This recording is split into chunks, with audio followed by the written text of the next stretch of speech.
रामकृष्ण हरी माऊली. या कथेत मी चंद्रभागा नदीबद्दल थोडक्यात वर्णन सांगणार आहे.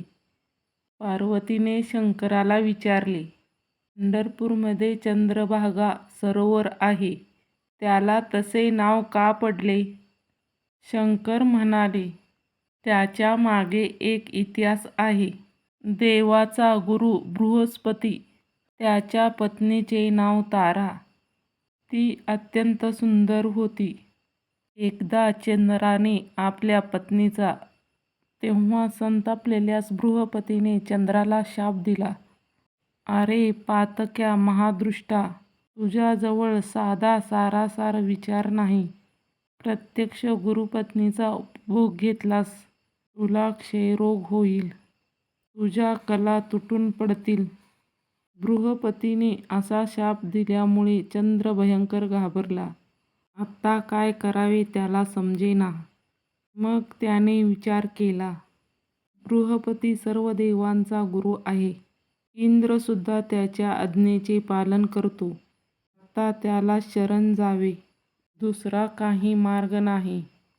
चंद्र लपत-छपत बृहस्पतीकडे गेला व त्याच्या पुढे लोटांगण घालून म्हणाला, गुरुदेव, माझ्या हातून फार मोठे पाप घडले. मी अन्यायी आहे. माझे रक्षण करा. अवघ्या त्रैलोक्यात गुरुपद सर्वश्रेष्ठ आहे. आपण सद्गुरू आहात. आपले महात्म्य शब्दापलीकडे आहे.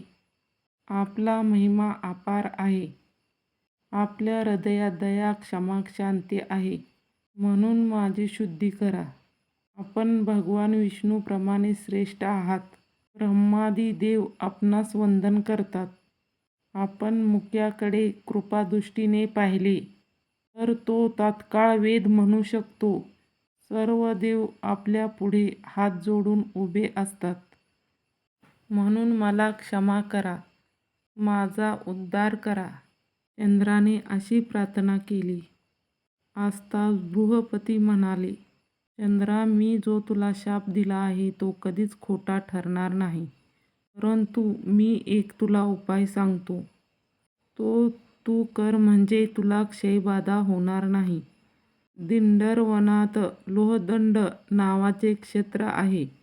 तेथे अत्यंत पवित्र असे सूर्यतीर्थ आहे. तेथे तू जा. त्या तीर्थात स्नान करून सूर्याची आराधना कर, म्हणजे तुझा क्षयरोग नाहीसा होईल.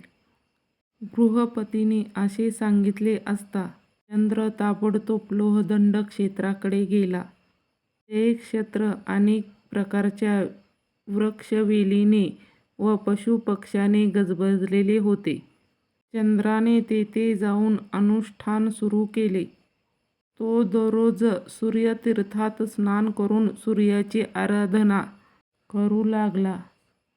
त्याच्या त्या कठोर तपश्चर्येने सूर्य प्रसन्न झाला. तेथे प्रकट होऊन तो म्हणाला, मी तुझ्यावर प्रसन्न झालो आहे. आत्ता कसलीही चिंता करू नकोस. पहिल्या शुक्ल पक्षात रोज एक, याप्रमाणे तुझ्या कला वाढत जातील व कृष्ण पक्षात एक एक कला कमी होईल. आत्ता दुःख करू नकोस. तुझ्या 16 कला पूर्ण होतील.